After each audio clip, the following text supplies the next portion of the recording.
Welcome to the latest episode of Circle Back. Today, my guest is Michael Burcham. He was the founding CEO of the Nashville Entrepreneur Center, but has also been a healthcare founder. He is a 4-time author, professor, investor. The list could go on. But in this episode, I get a chance to really dive deep on Michael's humble beginnings from rural Mississippi, how he got out of that bubble, what inspired him to do that, to create the success and the impact for entrepreneurs that he has. I think you will love the lessons learned and the wisdom shared in this episode. As always, Circle Back is brought to you by the generosity of the Beth and Randy Chase family and in partnership with the Nashville Post. Tune in. Michael, welcome to Circle Back. Thank you. I'm really glad to be here, Sam. So look, first question I ask everybody who sits in that seat is, who was the first entrepreneur you remember meeting? Maybe you were young, maybe you were older, but you saw someone and you sort of maybe started to understand this. Oh, that's what an entrepreneur looks like. Yeah. So I grew up in a really small town in Mississippi, Boonville. And we had this guy, and he owned a car dealership, and then he owned a car detailing business, and then he created a car insurance company.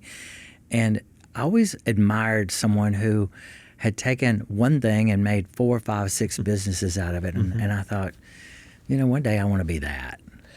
And when did you get to be that? What was the first entrepreneurial thing you did? Maybe it wasn't an official business. It was a long way from anything like Okay. that. So when you're in rural America, the first job I had was working at a grocery store. And I thought, okay, I don't want to work for the man the rest of my life. So the next summer, I bought a lawnmower and a weed eater and started taking care of people's yards. And that was really my first job. I didn't make a lot of money at it, but I had a lot of fun, and I was in charge of my own destiny. And slowly from there, I started getting better ideas than, that I could scale a little better than me driving around in a pickup mowing yards. So how old were you when you started the lawnmower business? I was 14 because I could get a hardship permit to drive in Mississippi at 14, and my parents were just crazy enough to let me. And we had an old farm truck my dad didn't think could possibly get beat up anymore. And so I started that when I was 14. And you mentioned you enjoyed that. You didn't have to work for somebody else. Did you have any inkling that you would end up here, having started companies, being an author, helping found the Entrepreneur Center? No. Okay, just checking. I was sure that the wrong family took me home from the hospital because I had these crazy dreams of possibilities. And, in my early years, my birth mom and dad divorced when I was very young, and I lived with my grandmother till I was probably 12. She gave me this belief I could accomplish anything I set my mind to, and, I drank all of that she gave me. And so by the ripe age of 12 or 13, I was like, okay, I got to get out of here and go discover the world, because the bubble that you live in a small town in Mississippi is relatively small. And so I had no idea I'd ever end up here. I just was driven by one thing. What's my ticket to something beyond here? And I didn't know what beyond here actually meant yet, but I had to find it. So I went searching for what was beyond here. And so what did that search entail? What were the next steps of you going beyond there? Well, I had to find a way to get to college. Okay. And when you're poor on a farm, you got to get resourceful. So honestly, I joined the Army National Guard because they were offering the GI Bill to go to college. And I aced the entry exam because I was a good student, and got to choose finance, which was perfect, and sent me to Fort McClellan, Alabama for basic training right out of high school, actually. I graduated, and like the next week I was off to boot camp. And then my first summer of college, I went to Fort Bend Harrison, Indiana, and studied finance, and the Army Guard took care of me, and I got to serve my country and get a college degree. And when you were doing that, no plans, no desire to be a lifer in the military? This was just a means to an end? I had an opportunity. When I was at Fort Bend Harrison, I aced the finance course, and I got offered an opportunity to go to Brussels and work in the EU. Wow. For a young man who was a private to get offered a second lieutenant opportunity to go abroad was very tempting, but I had set a plan. My stepmom had been the county health nurse. I really liked health care, the few people in town besides the guy with the car dealership that had any money were all doctors, and I thought I need to be a doctor. So I'd studied physics in high school, did really well with math and physics, and I thought, no, I really need to stick with my plan. So I decided to pass up on the EU opportunity, and I stayed in the Guard quite a few years longer, but I went back and did my undergrad in physics, and then got lucky and got to physical therapy school, and that's how I started my healthcare career. And what was that first job in the healthcare space after physical therapy school? Well, I came to Nashville because the only place I'd ever vacationed, honestly, as a kid, was Nashville. We came to Opryland. And to me, that was just like the metropolis compared to Boonville, Mississippi. My stepmother brought me here a couple of times for vacation. I really loved the city. So I interviewed in Nashville. The only people that hired me was Dr. Adams' company over in Murfreesboro, National Health Corp. So I worked for them for a few years, and I kept trying and interviewing at HCA. And finally, I wore them down, I think. And mid-'80s, HCA decided to hire me. So I got to work at HCA for the next 9 years. As a practitioner? I started as a practitioner, but honestly, I made friends with the chief financial officer. I was intrigued by all of these contracts the health insurers were wanting to do. He didn't want to be bothered with it, and he said to me, we were talking one day, and he said, I can hire a lot of practitioners. I need somebody to work on my team that actually wants to figure out how we should work with all these health insurers. Would you be interested? And, I had this itch to get my MBA anyway. And I said, well, if you would help me get my MBA and help scholarship me there, I'd love to take that job and figure it out. So we negotiated a deal, and he moved me into the finance team, and I went to Belmont and got my MBA at night and worked at HCA by day. And any inkling, any itch to be an entrepreneur during that period when you were practitioner and working for HCA? I think that's when it came about. I met people forming preferred provider organizations and other health networks. HCA is a very entrepreneurial company, and we were starting all kind of outpatient programs. I watched and got to be in the cheap seats watching HCA build EquiCore and then selling it to Cigna, watching bankers come and go, and I just got intrigued by the whole thing. And I thought, I watched people who would leave HCA, and they weren't ever considered enemies. They were actually friendly. The company was very friendly to them and gave them opportunity. And many of them turned around and sold services back to HCA. And I thought, I think I want to do that. And so by the early 90s, I was like, I've got to go do something bigger that's mine. And was that the driving force, something that you could own, put your name on? Was the driving force you saw, having worked for the CFO, you saw the dollars and cents. It was no small opportunity, I assume. So I saw all those. I will have to tell you, the real turning point came for me in early 92. I got invited to go to Little Rock, Arkansas, and I got to work on the primary care network model that Ms. Clinton was building. And then I met investors from New York, one individually who actually became my first investor, Walter Channing, out of Channing Weinberger, New York. And he and I would sit and talk at the Capitol Hotel in the bar, because Little Rock shuts down about 7 at night. And he said, if you ever think about starting a company, come see me in New York. And I got back after that sabbatical, and the energy in the room of working on something that big and transformative for our country, there was nothing I was doing my day to day that would compare. And I thought, if I pulled out his card and I looked at it 8 or 10 times, I'm like, I'm going to go see this man. So I had put together an idea for outpatient rehab services, because I'd been a physical therapist and I'd talked to lots of health insurers who had that problem. That they wanted somebody to address to consolidate some of these ancillary contracts. So I put together what I thought was a decent business plan, and I called Walter and I said, you invited me to New York. Can I come see you?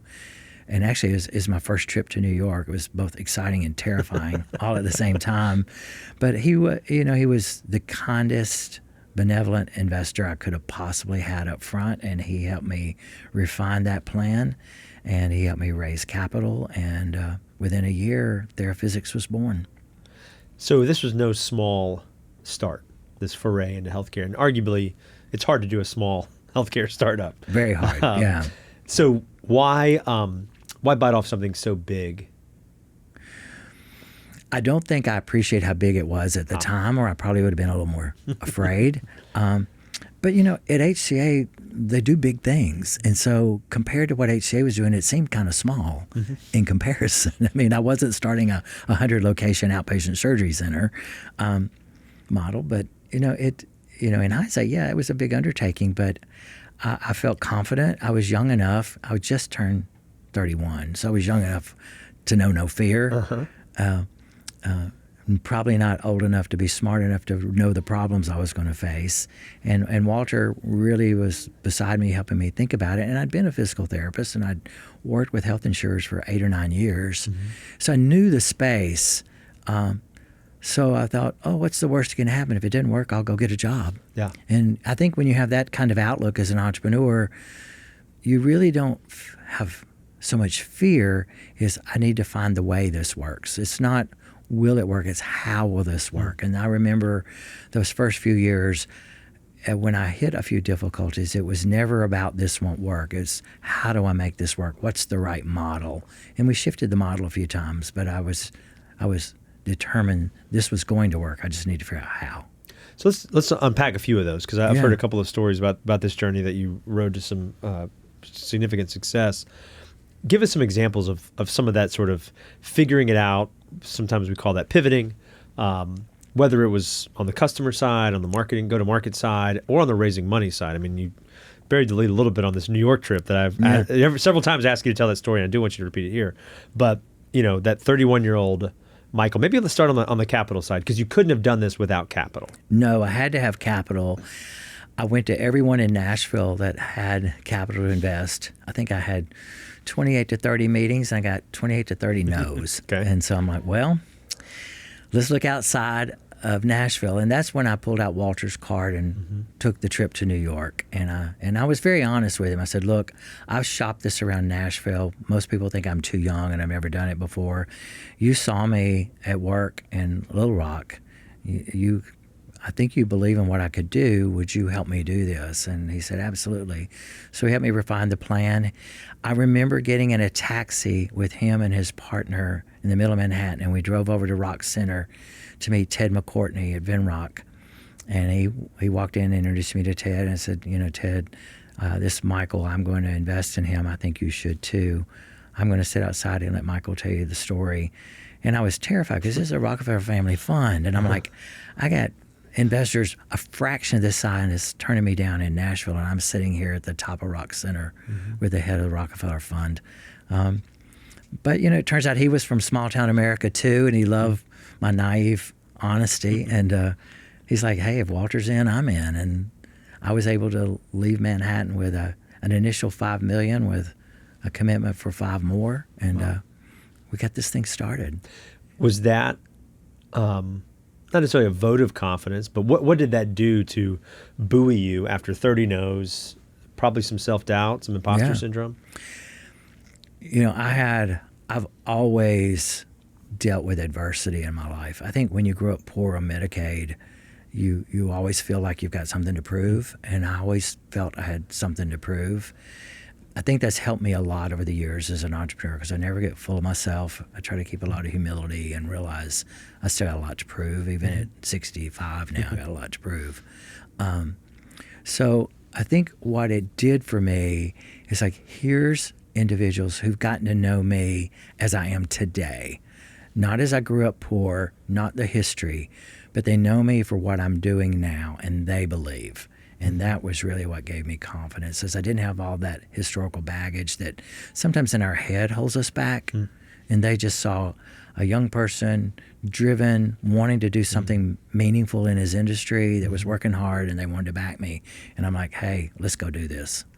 And so you raised the money. Now you got to get to work. Yeah. And so what were some of those early decisions, or maybe mistakes, but successes? Because obviously you made the thing work. Well, the first thing we did is we decided we needed to form a network of physical occupational speech therapy providers in a given city, so we could offer that as a single contract to a health insurer. Because health insurers contract usually provider by provider, and they spend quite a bit of money maintaining those. So if I could put together 200 or 300 locations for them around a big MSA with a single contract, I could save the insurer a lot of money. I could simplify administrative processes, and I thought I could make some money in the meantime. So we started in a network model, and that was okay, but it didn't. The margins were really small, and I'm like, okay, this is a good foundation. How do we make this better? Because I wanted to influence what was happening in the practice. I wanted to influence the type of care being done, because I was a practitioner, but I didn't own any of these locations. I was contractor to them. So, I had a great partner. We brought in John Penrose, who I'd worked previously with, and together we designed a way we would approach our best performers in the network and offer to buy controlling interest in their business. And then together we would all create something really valuable to exit later. And about 18 of the top 25 said, yes, I'd like to do that with you. We bought just enough to say we were majority, which would be like 51%. And they kept 49. We formed a LLC and for each state, but they had the opportunity to convert the rest of theirs into equity when we exited. And so it moved the margin up significantly from single digits to low double digits. And then we started doing things like central scheduling or running a little staffing business. If we had people out on maternity or sick or vacation, we could staff. And, medical practices are like running a hotel. If you have a full staff, you can see a lot of folks. And if you've got half your people out, you can't. And so just like a hotel doesn't make a lot of money at 60% occupancy, we weren't making a lot of money when people were out. But if I could add a staffing model where I was always at capacity, I could make the best margins in the industry. So by the time we sold, we had added enough support infrastructure around it. We were in the high 20s as margin. And by the time we sold, almost low 30s. And so we had best margin in the industry, and that's what gave us such a great exit. And so what was that exit process like? Were you shopping it? Did people come to you? Did you want to exit? I assume you left a good job to start this thing, which no guarantees, and I assume eventually you get it to a place where it's another good job, but you owned it this time. Well, I owned part of it. I had investors. Later, GE Capital came in to help fund, and so you have a board of investors, and they want to exit as well. And typically for venture private equity, the horizon is about 5 to 6 years. We were getting close to that. We were getting a lot of unsolicited offers to sell the company. We had an offer from Health South, which was based down in Birmingham. We had one from NovaCare, which was based up in King of Prussia, and a few others. And they just kept coming in, and we thought, okay, this is probably a good time to make an exit and capitalize on what was going on. And we had grown it in 3 markets to about 100 locations. Health South had almost 1,000 locations, and we thought, we probably need a little more scale, and that was probably beyond where our current investors wanted to do more. So I worked with Rob DeGia and the folks at UBS, and we put our memo together of what we were looking for in the market, and got probably 8, 9 offers for the company, and fell in love with the folks. There's a gentleman who had been running Beverly Enterprises, David Banks, who I got to know. He was wanting to spin off a new outpatient rehab program out of there, and he reminded me of my grandfather. I loved his honesty. I loved everything about him. And while it wasn't the highest price, it was the best fit. And so we sold the business to him, which became Benchmark Health, and Benchmark spun out of Beverly and created a whole outpatient infrastructure, and we got to be part of that. So having been on that entrepreneurial journey, you sell it, and then what? Is it let's get the band back together? Is it let me take a break? Is it what happens next in life? So I mentioned John's name earlier, John Penrose. He and I had met when I was in Little Rock, and we had done this together. He had owned a third-party administrator and some other businesses, just a really thoughtful business gentleman. He was also like an older brother, about 8 years older than me. I love the creative side of the business. He loved raising the capital and really good strategic thinker. And so we sold Teraphysics. I agreed to stick around for a year for part of the transition with the earnout. That's very typical in these kinds of deals. John, I don't think, was quite ready to retire, and pretty much the same investors. We'd had, GE Capital and a few others in our deal. I asked John to take a look at a company out on the West Coast, Paradigm Health, that was forming, and it wasn't quite profitable and needed, a leadership team. And John called me and said, "Hey, you want us to do this together again? And I've got an opportunity for us." And I'm like, "Sure." I mean, I love working with him, and I knew I wasn't going to sit home. So I finished my time of my 1 year, and 1 year and 1 day, I said, I'm moving on, and I joined John, and together we built Paradigm Health. Easier the next time? Different. How so? I don't think anything's ever easier. Oh, fair. But you have enough scar tissue from early lessons learned that you don't make the same mistakes. But then at a bigger scale, you get bigger problems to solve. Paradigm Health turned out to be about 5 to 7 times the size of Teraphysics. Wow. We had, thousands of employees all across the U.S. We were contracted with most all the major health plans in the nation doing care support. It was a mission-driven, high-purpose, but great margin business that I absolutely loved. And we did some acquisitions, and it was probably the greatest roller coaster ride I ever had in my life, was doing that, because I got to be clinician, I got to be administrator, I got to be leader, I got to be creative and putting new products together. Everything we were doing, whether it was caring for neonates or trauma burn patients, I was doing something that mattered. And boy, there's just nothing like it. Just nothing like it. And how does that one get to exit, or when did you exit it? So we had a worker comp and a group health division. We divided the company into 2 operating units with a shared corporate office. We sold the worker comp division to Sterling out of Chicago, which infused a little more capital, gave our investors some return, and let us keep growing the health side of the business. And we just had a great opportunity to sell the health side of the business. And some folks who were really putting together a very large disease management play wanted to own it. And then a year after they bought it from us, or maybe a year and a half, it became part of Optum, and it still exists inside United and Optum. So it's been a fun ride, and I still reach back and get to connect to some of the people who are on the worker comp side or the group health side. Yeah. So you have these 2 successes in a city like Nashville. Yeah. I assume your reputation is growing. Now, that's not why you did it. I understand that, but that has to bode well for you. I think some people knew me. A lot of people didn't, because my life was spent on the road. I mean, Teraphysics, I had offices here, Denver, Dallas, and Pittsburgh. And so I was, I'd rotate a week at each place. Paradigm Health, it was Walnut Creek, California, Chicago, just outside of Manhattan and here. And so that was 6, 7 more years a week at each place. Wow. It's really hard to put down roots where you connect with anything more than a few friends. And in the middle of that, toward the end of Teraphysics, I had unfortunately had a divorce, and so all my free time I would spend with my children when I was home. So by the time I exited Paradigm, I looked around and realized, there's a lot going on in Nashville, and I need to rekindle a lot of friendships and relationships. I started working more diligently on that.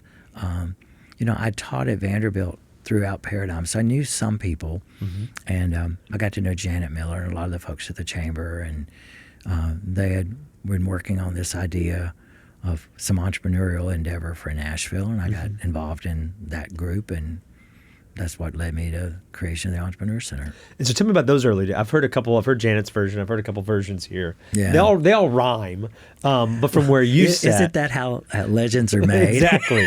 But I want to go to the source in terms of, because you knew it was going on, that there was the discussion of some kind of entrepreneurial endeavor, place, a resource, something. How did you go from just knowing about it to being the founder, the first CEO of this place? So I was having dinner with Janet this past Sunday night. Okay, so we convinced about this a bit. Yeah. So I was part of the committee that was trying to put this together. it had been part of the brainchild of Partnership 2010 for the Chamber. Every decade, the Chamber raises money and creates 3 to 5 initiatives. The work on this had kind of wrapped up in 2006 and 2007, and it was a really good playbook of possibilities sitting on a shelf. And some folks were thinking about how to build a website where, entrepreneurs in Nashville could log on and find access and resources, all really well-intentioned things. And I'd been brave enough to speak up at a strategy meeting that Janet and Beth Chase were leading over at Belmont early. And I said, if there's not a physical location, I don't think this is going to work. And we're like, well, that takes a lot of money. I'm like, well, yeah, but it's worth it if we really want young people to stay in Nashville and startup entrepreneurs to move here. It's got to be more than a darn landing page on a website. And so I think I convinced enough people that we started looking for somebody to lead this who would figure out what could we do beyond a landing page. And I was on the search committee, and we'd interviewed some nice people. And so I don't mean this in any disrespect, but none of them had ever actually scaled and sold anything. And I'm like, I'm not sure an entrepreneur who's giving literally everything they have wants to be taking advice from somebody who's never done it. It's like, I'm going to teach you how to do cardiac surgery, but I've never done one. But just trust me, you'll be all right. I'm like, I don't think so. And so I happened to slip up and say something to one of Janet's colleagues. Her name was Blewett. And I said, in hindsight, I should have just applied to run this myself. And Blewett calls Janet, and Janet calls me. She says, are you serious? Would you do this? I said, yeah, but it's probably too late. We're already interviewing. She said, no, it's not too late. We hadn't hired anybody. She called Bobby Frist and Mike Smerling, who were also on the committee that we were interviewing. And so within 24 hours, I was no longer on the search committee. I had moved across the table, and I was in the chair saying what I would do. And, these are Janet's words, not mine. So I don't mean this in any pompous bragging way. But Janet said, when you sat there across from us and described your vision for this, it was like these giant Bose speakers in a theater suddenly turned on, and we all looked at each other and like, we need this guy to lead this. And I knew it would be a massive step backwards in money. I wasn't trying to make a salary. In fact, I funded most of it the first 2 years out of my pocket. But it was just, I felt like, Sam, I was at that point in my life where I was feeling enormous gratitude. I had had 2 wonderful companies that had people not believed in me. I could have still been on the farm. Am I making sense? Absolutely. And it was like, it's time to give something back and send the elevator back down for someone else. And so I said, if you all will trust me, I will find a way to raise the money. We'll put this together, and we will create a dynamo of a place where something Nashville can be really proud of. And how many times in those first couple of years, because I've heard Jason Moore has been in here and talks about your interaction with him and where he was in your feedback. But the chance you said, look, come on over. You put together desks. You're stealing Wi-Fi from the Hard Rock. And, it was a pretty lame start. but how much of the time are you like, oh my gosh, I could make some calls and I could be doing a healthcare startup tomorrow. Yeah, I thought about that a few times. Sure, but what's that tension between, like you just said, but you know what, elevator back down, the city needs this, we got to keep going forward with this. What were some early indicators or motivation for you to keep at it? Yeah. And what did you see of what this place could become? Here we are now 15 years into this idea. So I think at the heart of my inspiration was my own journey of not being able to convince anyone in Nashville to back me when I started. And I'm like, I spent a decade in healthcare at the biggest healthcare company in the city. And if I can't raise money locally, I can only imagine if you don't have 10 years or, I happen to look the part. There are others who from the minority community that might have even more challenges. We need to do something about this. So that was at the heart of what it was. I think what gave me energy is every time I was meeting with people trying to start companies, the enormous gratitude they felt that somebody was actually giving them time to help them was worth far more than any dollars I was going to make in a paycheck. I mean, I'd felt that gratitude myself as a recipient of the help. I had never really felt it as the giver of the help. You know, I certainly had done it in my company, but I was paying employees. That's different. But when you are giving of your time and you feel genuine gratitude from people that you're helping, and you get to see what that feels like, you know, Jason's a great example. I mean, he's probably told me 20 times, you changed my life. And how many times do you get to hear that from somebody? Yeah. And so that gave me wind. And then we started getting momentum. I mean, I would reach out to people and explain what we're doing. They're like, yeah, this makes sense. Let's do this. And so little by little, you know, now the business community was a little slower to come around because they like to back a winner. And I knew I needed to create some wins. But the entrepreneurial community was there from the beginning, you know. And then you have some temporary space on Lower Broad. Yeah. And then you move into the building where we are now. We get to be a permanent home. You mentioned earlier that this whole thing needed a building from the start.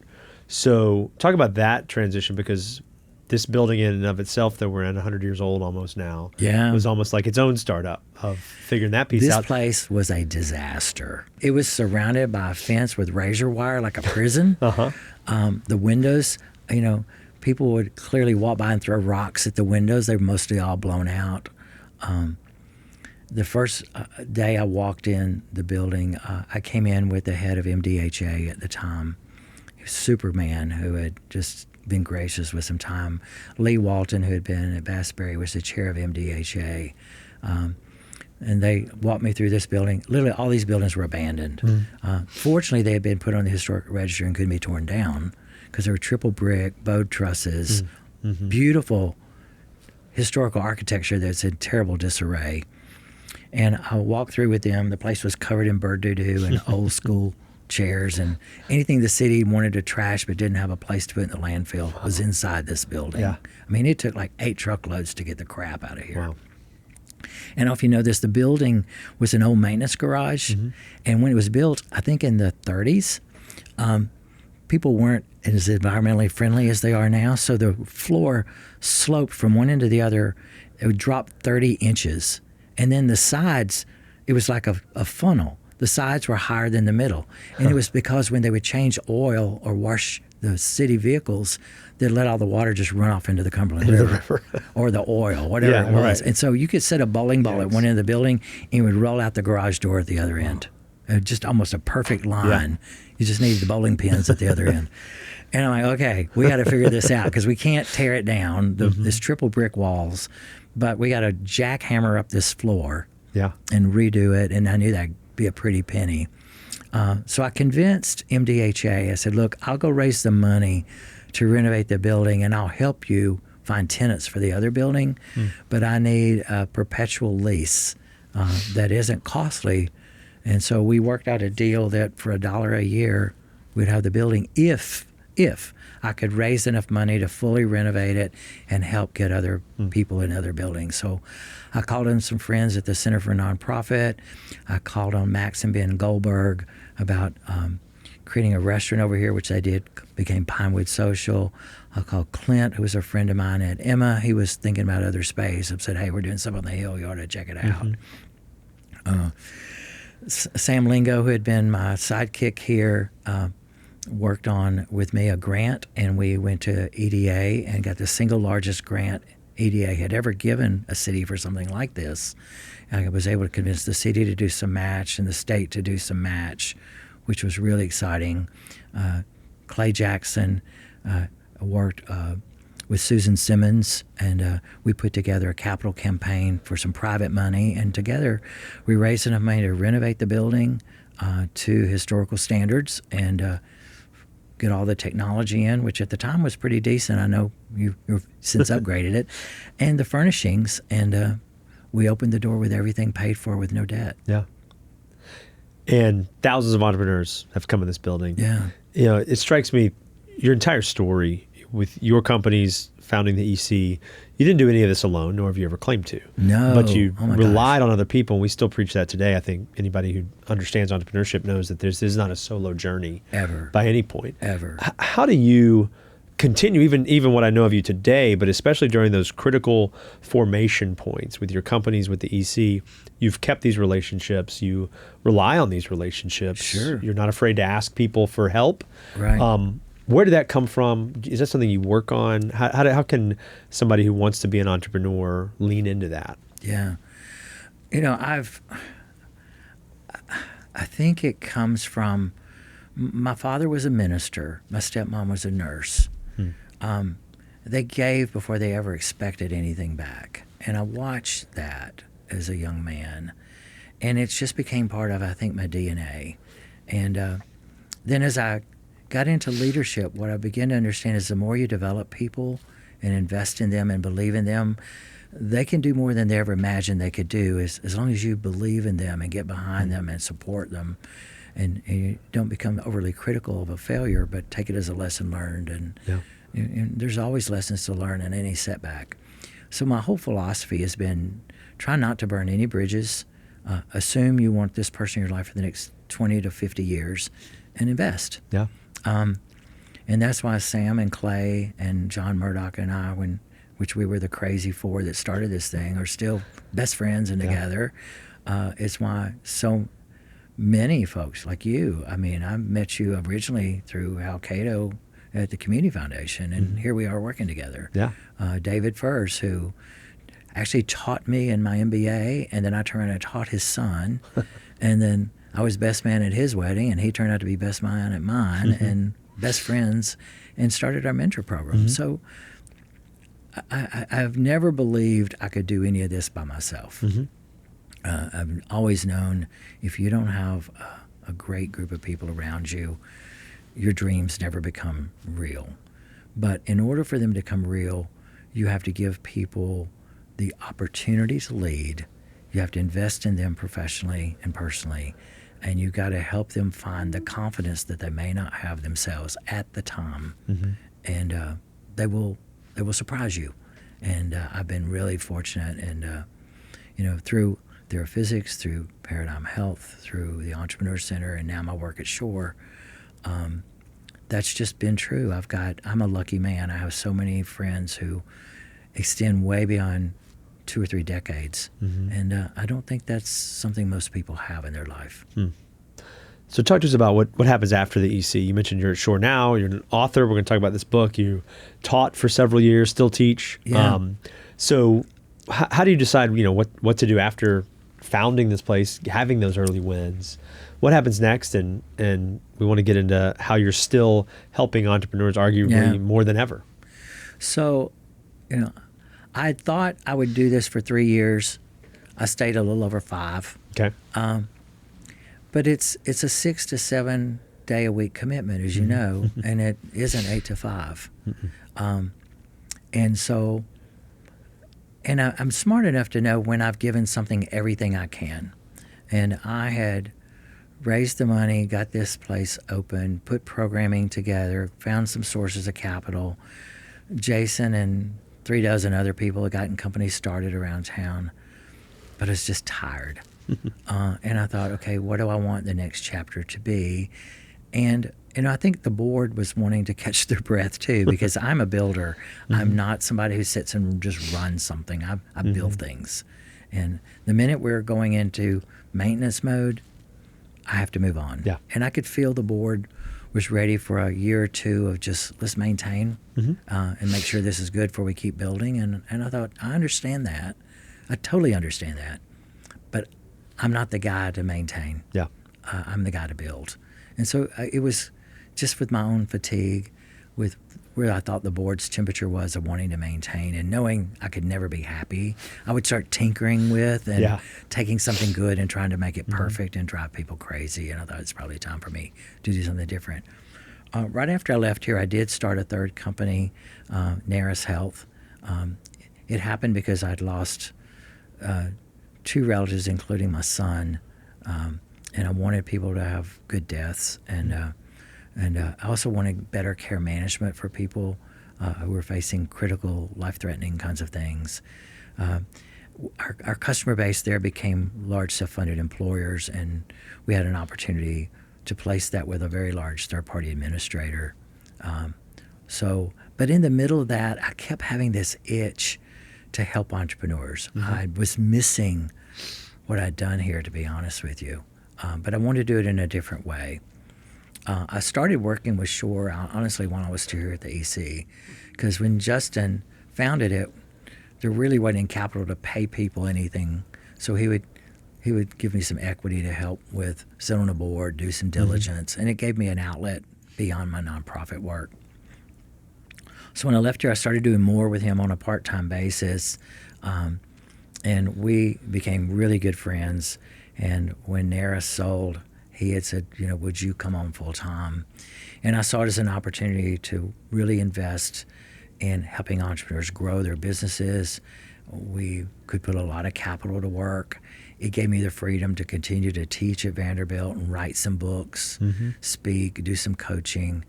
So I thought this is a perfect opportunity. I can add value at Shore. I can do some coaching and speaking and teaching on the side, and that's good for Shore and good for me.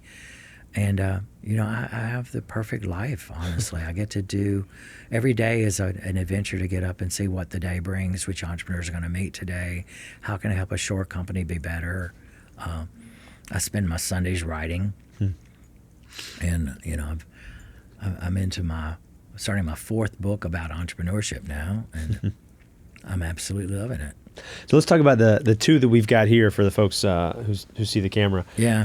So let's start with The Art of Startup Failure. So this came out toward the end of 2025. Yeah. You've got, this thing is full of true stories. Why write an entire book about failure? Because every book you get there is almost a braggadocious book. And look at what I did.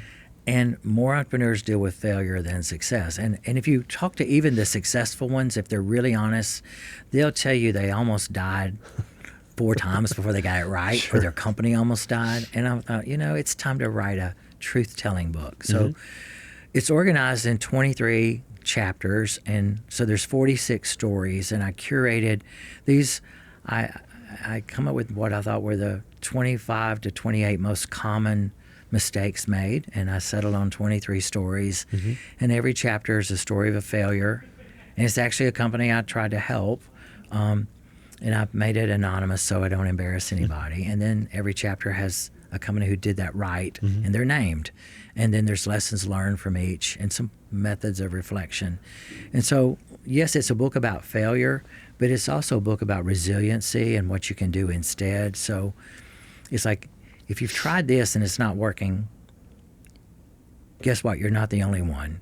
And here's somebody who did it right, and here's what they did perhaps differently than what you're doing. This might be some food for thought for you. And I think that's what resonates with most people is it's not a book where you got to read chapter 1 through 23. You just pick a chapter that seems to speak to where you are, and there's probably something you can do with that chapter all by itself. I'm sure you get asked this. I know I do. People ask, what are the characteristics, the hallmarks of a successful entrepreneur, a great entrepreneur? How do you answer that question? You look for patterns. Patterns repeat themselves at every size of a company. Now, the problems may be bigger, but they're similar in their pattern consistency. What did you miss about the customer? What did you miss about the business model? What's the disconnect between the way you make money and the way you add value? There's a dozen or more patterns that if you actually get to study patterns more than looking purely at a formulaic success or failure, you start recognizing patterns earlier, and so you can adjust earlier before things get so bad. So I think that's really what I see in entrepreneurs who do well is they develop pattern recognition, and they don't simply look at a failure as an absolute. There's like, okay, what pattern did I miss? What pattern is this I can learn from that I don't repeat this again? Yeah.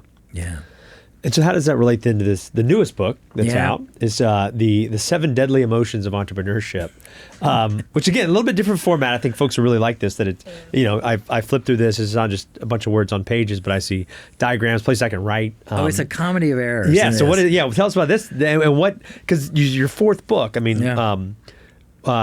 before we get into sort of the why of that, tell us first about this book and how it can be useful for entrepreneurs. So this came about because I was talking to some friends, and we were doing a takeoff on the 7 deadly sins, and I'd had just enough bourbon to be full of myself, and I said, I think there's 7 deadly emotions of entrepreneurship, and they're like, oh yeah, what are they? And we started naming them off, and then it was funny. As we got through it, we were like, oh my God, you're right.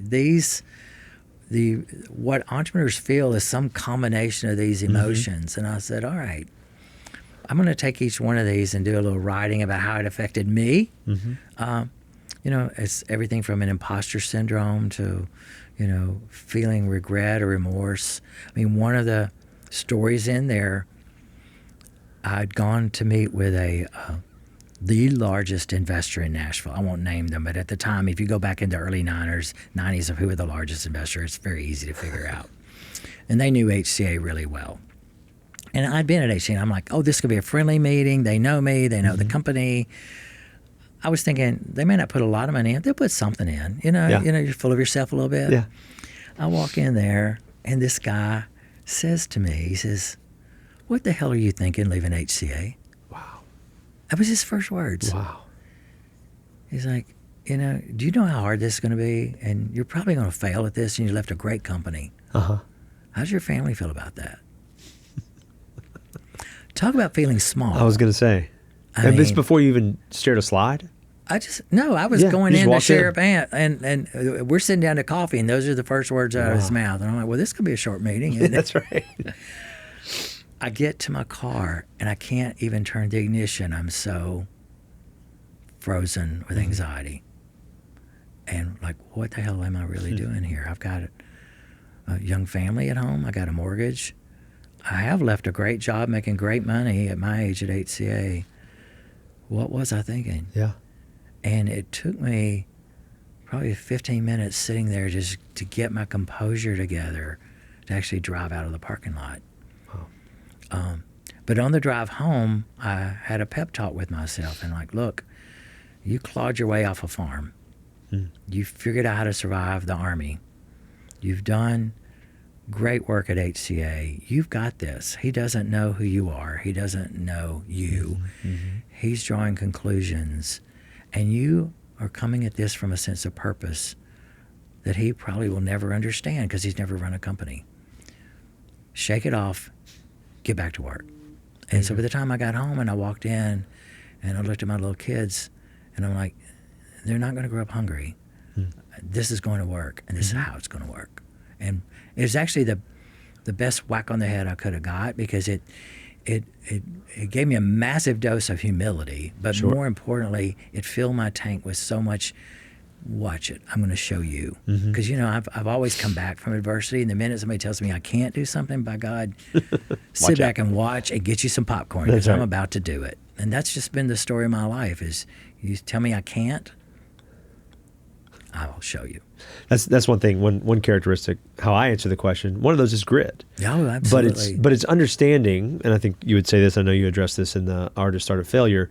There is a point at which you say, you know what, that isn't working. Right. I do need to drop that idea, dream, product line. Yeah. So how do you weigh those two? We have a nice name for that. It's called a pivot. There you go. It's not a failure. It's a pivot. That's right. So how does an entrepreneur weigh the emotion of anxiety or the emotion of imposter syndrome and keep pushing through that, but also being smart enough to take the astute advice, how to know when it's good advice, and not you can't do it, but this isn't going to work. The math doesn't math. The customer's not following you.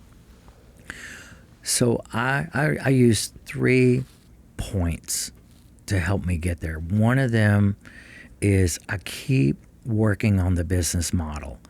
How do I charge for this? How do I create margin? What are the costs? What am I missing? And every company, even after I started the company, and I'd gone 8 or 9 revisions of a business model, I'll do 5 or 7 more before I get it just right. I think you tend to fail when you stick with the business model you start with and think it's right. It's not right.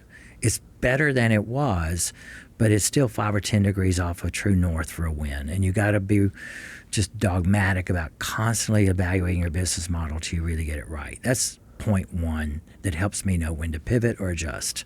Because you can tell there's not enough margin here to work. We got to do something different.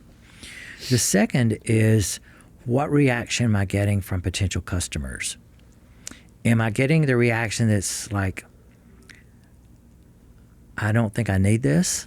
Or am I getting the reaction, I don't think you can do this? Those are very different. If the reaction is, I don't think you can do this, they're not saying they don't want it. They're just questioning our ability as a young company to pull it off. Well, that's the time to dig in and show with some evidence you can do it.